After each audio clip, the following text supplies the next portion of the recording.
On this episode of China Uncensored, what you don't know about the New York Times is killing people. Hi, welcome to China Uncensored. I'm Chris Chappell. You know, the New York Times is one of the few foreign language news websites that actually is unblocked in China. Why is that? You know, the Times has been criticized for failing to report on the Holocaust. There's a book about it called Buried by the Times.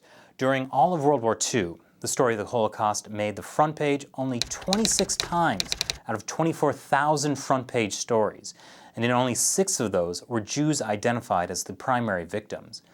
Now it's the Chinese regime's genocide of Falun Gong practitioners in China that the Times is not only ignoring, but actually helping. Since 2001, there's been a sharp decline in any reporting about Falun Gong. Since the persecution began in 1999, only 164 articles have been written about Falun Gong, most of which were in the first 2 years. Not only did the numbers shrink, the tone of the articles they did publish dramatically changed after 2001.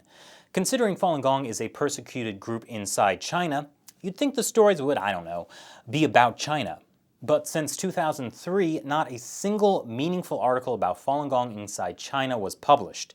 And it also seems to me if you were to report on a group suffering genocide at the hands of the Chinese Communist regime, you wouldn't use the Chinese Communist regime as your main source of information.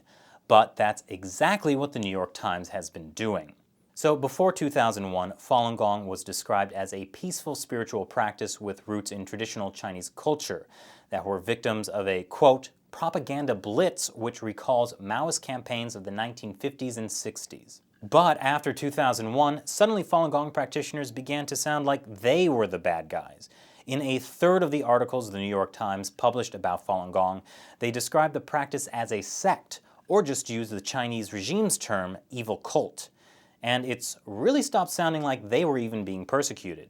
In 2005, Jim Yardley of the Times wrote, Falun Gong is waging an aggressive campaign to publicize its allegations of mistreatment, which the Chinese government has denied. It is impossible to prove or disprove all of its specific allegations. The next year, evidence for the forced organ harvesting of still living Falun Gong practitioners became public. I guess, though, the Times feel that the burden of proof is on the victims. That's how a sane world works, right? But then they also started contradicting their own reporting. In 1999, when the persecution began, the Times cited figures put out by China that there were 70 million people practicing Falun Gong in China.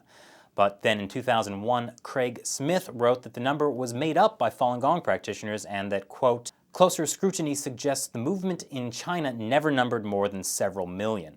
Which is funny because when he was working for the Wall Street Journal, he wrote, some government officials estimate that the number of followers has reached 60 million or more. He's also written that Falun Gong practitioners have died as a result of confrontations with the police or prison guards. Not from brutal torture of an all-powerful regime crushing dissidents, mind you, but just confrontation between police and what he describes as a sect that makes up numbers.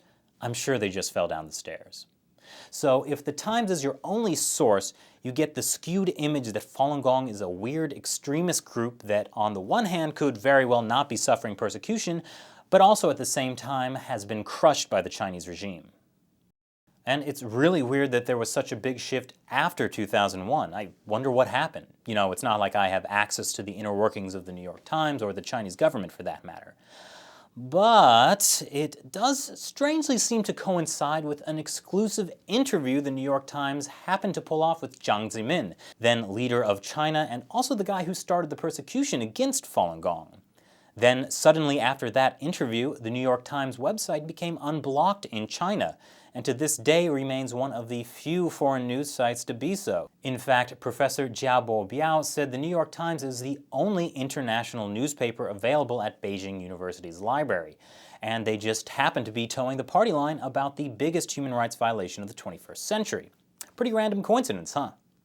I wonder if they make people in China pay to see their website, because I'm pretty sick of that myself. So from now on, if you're looking for China news, I suggest maybe not reading the New York Times. Once again, I'm Chris Chappell. Thanks for watching this episode of China Uncensored.